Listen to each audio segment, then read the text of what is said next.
सब भंग जिसकी हम बात कर रहे हैं, भंग है क्या? एक जड़ी बूटी है और ये कदीम ज़माने से इस्तेमाल की जाती है दवा के तौर पर भी और नशे के तौर पर भी। और ये इसके पत्तों को पीस के सफ़ूफ बनाया जाता है और बहुत से ममालिक में इसको लीगल कर दिया गया है। इसकी काश्त भी की जाती है और ये दवाइयों में भी इस्तेमाल की जाती है।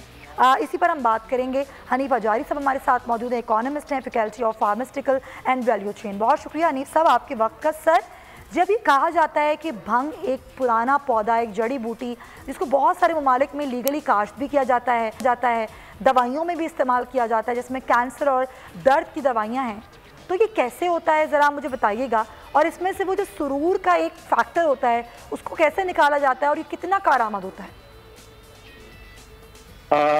अगर आप इस चीज को देखें तो ये जो भंग है या कैनिबीस है, इसको नार्कोटिक ड्रग्स कहा जाता है, जिसकी एक्सपोर्ट पे स्ट्रिंजेंट कंट्रोल है।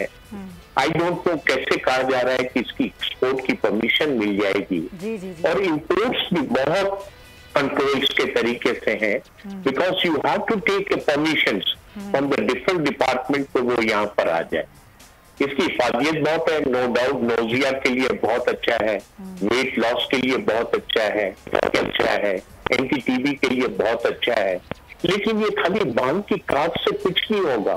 इसकी रिफाइनमेंट, इसकी प्रोसेसिंग और इसकी क्वालिटी कंट्रोल कंप्लायंस पे इतना खर्चा आएगा, और इसकी जो टॉक्सिक है और फिर इसकी इम्प्योरिटी प्रोफाइल को घटाने के लिए, और इसके बाद जब ये ड्रग में इस्तेमाल होगा तो आई डोंट थिंक इसकी कॉस्ट इतनी फीजेबल होगी एज कंपेयर टू द अभी जो परमिशन है। लोग इसको एज ए साइकोट्रॉपिक और एज ए नार्कोटिक इंपोर्ट्स करते हैं। इंडिया का एक कंट्रीब्यूशन है।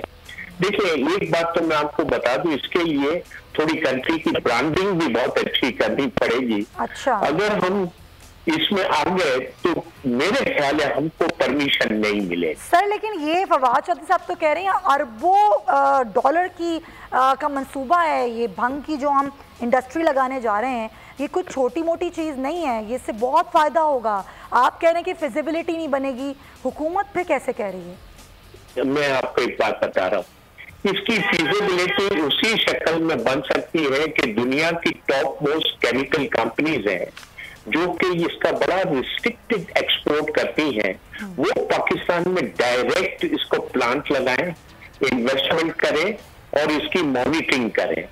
लेकिन इसके लिए पाकिस्तान अगर अब मैं पैरिटी में रखूं तो पाकिस्तान प्रायोरिटी के हिसाब से 5वें 10वें नंबर पर आता है। दुनिया के दूसरे मुल्कों की इकोनॉमी बड़ी स्टेबल है, ऑर्डर सिचुएशन बड़ी स्टेबल है। बिल्कुल सही वहां बात पे ऐसी हालात नहीं है कि एक रात में इंडस्ट्री, आप देखें, हम आज से 3 महीने पहले डॉलर को स्टेबल कह रहे थे, सही बात। आज हर आदमी परेशान है। तो यहाँ इंडस्ट्रीज बंद हो रही हैं, तो इतनी बड़ी इंडस्ट्री लगाने के लिए जायद सरमाया भी चाहिए होगा, बड़ी बड़ी कंपनी के साथ मुआहिदा भी होगा। बहुत शुक्रिया। सब्सक्राइब करें और बेल दबाएं ताकि कोई खबर रह न जाए।